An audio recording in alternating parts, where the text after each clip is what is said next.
Assalamualaikum warahmatullahi wabarakatuh. Waalaikumsalam warahmatullahi wabarakatuh. Bismillahirrahmanirrahim. Alhamdulillahi rabbil alamin. Wal aqibatu lil muttaqin wala udwana illa 'alal zalimin. Wassalatu wassalamu ala asyrafil anbiya'i wal mursalin sayyidina wa maulana Muhammadin wa ala alihi wa ashabihi al-mujahidin at-tahirin, amma ba'du. Saudara-saudara kaum muslimin rahimakumullah, manusia selalu berusaha untuk mencapai apa yang menjadi cita-citanya di dalam kehidupan ini. Segala daya dan dana, seluruh waktu dan tenaga, segenap kemampuan dan kekuatan dikerahkan untuk mencapai apa yang dicita-citakan. Ada orang yang di dalam berusaha mencapai cita-citanya tetap berpegang teguh kepada kaidah dan norma-norma yang harus dipatuhinya, baik itu norma-norma kehidupan bermasyarakat, berbangsa dan bernegara, lebih-lebih lagi itu menyangkut norma-norma kehidupan beragama. Artinya, di dalam mencapai cita-citanya, dia tetap menghormati dan mentaati halal haram, mengenal hak dan batil, tahu mana yang boleh dan mana yang tidak boleh. Tetapi di lain pihak, tidak jarang, bahkan banyak sekali orang-orang yang di dalam usaha mencapai cita-citanya terjebak dalam prinsip menghalalkan segala macam cara untuk mencapai satu tujuan. Tidak ada lagi kaedah dan norma-norma yang harus ditaatinya. Ia tidak peduli dengan halal dan haram. Ia tidak kenal hak dan batil. Ia tidak tahu mana yang boleh dan mana yang tidak boleh. Segala cara dilaksanakan asal tujuan tercapai. Maka lahirlah orang-orang yang mengambil jalan pintas dan potong kompas dalam usaha mencapai apa yang menjadi cita-cita dan tujuan dalam kehidupannya. Begitulah kita lihat dalam kehidupan ini. Yang di bawah ingin cepat naik ke atas, sementara yang di atas bertahan tidak mau turun dari tahta dan singgasananya. Maka terjadilah benturan-benturan nilai dan kepentingan. Terbentuklah klik, klan, grup dan sindikat-sindikat yang menyerupai mafia, di mana nilai objektivitas sudah sangat sulit ditemukan. Yang celakanya lagi, lahirlah budaya jilat-menjilat, upeti dan lain sebagainya, asal tujuan bisa tercapai. Sementara itu yang miskin ingin cepat menjadi kaya, sedang yang kaya ingin menjadi lebih kaya lagi. Kalau boleh tidak hanya sekedar dia saja yang kaya, anaknya harus kaya, cucunya tidak boleh miskin dan kere, bahkan cucu daripada cucunya pun harus jadi orang-orang kaya. Ini keinginan yang wajar.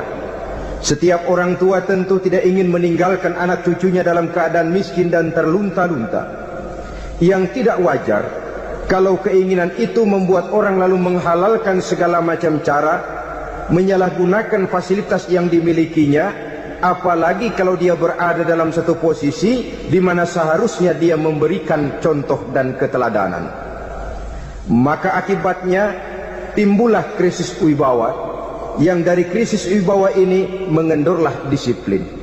Sesungguhnya orang lalai, orang tidak mau berdisiplin karena di mukanya, di matanya, dalam pandangannya tidak ada lagi orang yang dianggapnya berwibawa.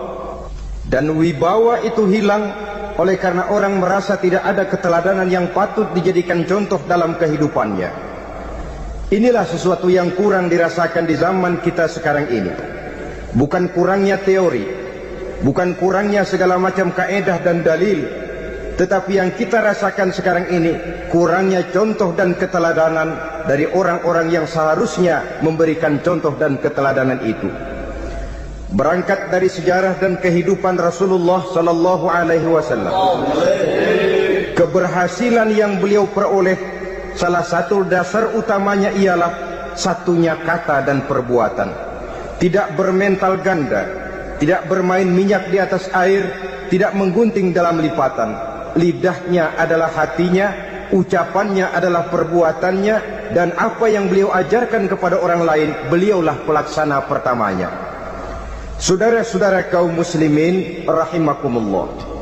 Sementara itu pada sisi lain, yang miskin ingin cepat menjadi kaya, maka ia terjebak dalam prinsip tujuan menghalalkan cara apapun saja dilaksanakan asal dia bisa segera menjadi kaya. Maka salah satu jalan yang banyak dilaksanakan orang untuk mencapai kekayaan tanpa harus peras keringat dan banting tulang seperti umumnya orang adalah melalui satu jenis permainan yang umumnya kita kenal dengan nama judi.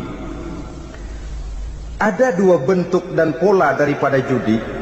Walaupun seiring dengan kemajuan ilmu pengetahuan dan teknologi canggih, peradaban manusia semakin tinggi, maka jenis macam judi yang dimainkan oleh manusia ikut-ikut menjadi canggih. Tetapi pada umumnya ada dua jenis macam judi itu. Pertama, ada judi yang dilakukan secara langsung, dalam arti seorang petaruh berhadapan dengan bandar atau orang berhadapan dengan orang. Dari judi yang dilaksanakan secara langsung ini, efek negatif yang segera bisa kita lihat dengan nyata. Pertama, timbulnya rasa dendam dan permusuhan. Walaupun orang nampak duduk berhadap-hadapan, walaupun kelihatannya mereka tertawa satu sama lain, tapi yakinlah itu cuma sekedar kulit saja. Pikiran yang ada dalam benak tiap-tiap orang yang terlibat dalam perjudian tidak lain ialah bagaimana saya bisa mengalahkan lawan main saya. Akibatnya tentu bisa kita pastikan, akan timbullah dendam dan permusuhan bagi yang kalah, akan timbullah rasa sombong dan menganggap remeh orang lain bagi yang menang. Yang kedua, lalainya orang kepada apa yang menjadi tanggung jawab dan kewajibannya.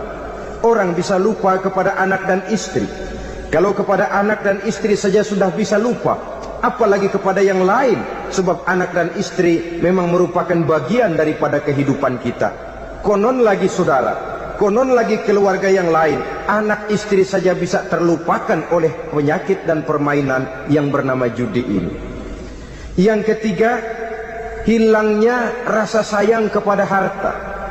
Harta yang didapatnya dengan peras keringat dan banting tulang. Mungkin pergi pagi dan pulang sore. Setibanya dia di meja judi, apalagi uang tadi sudah bertukar dengan dalam bentuk koin, maka rasa sayang kepada harta itu tidak akan pernah ada lagi. Tetapi saudara-saudara, bagaimanapun juga, judi dalam artian langsung semacam ini hanya melibatkan orang-orang tertentu. Artinya selektif. Ada judi yang lebih berbahaya daripada jenis ini, perjudian massal. Taruhlah roulette dan kasino itu judi. Tetapi judi jenis roulette dan kasino ini bahayanya hanya untuk orang-orang tertentu yang memang sudah mapan, kelompok elit. Masa iya bocah angon di kampung main roulette? Apa ia yang tinggal di pinggir kali kenal kasino? Ya entahlah kalau kasino Prambos ya.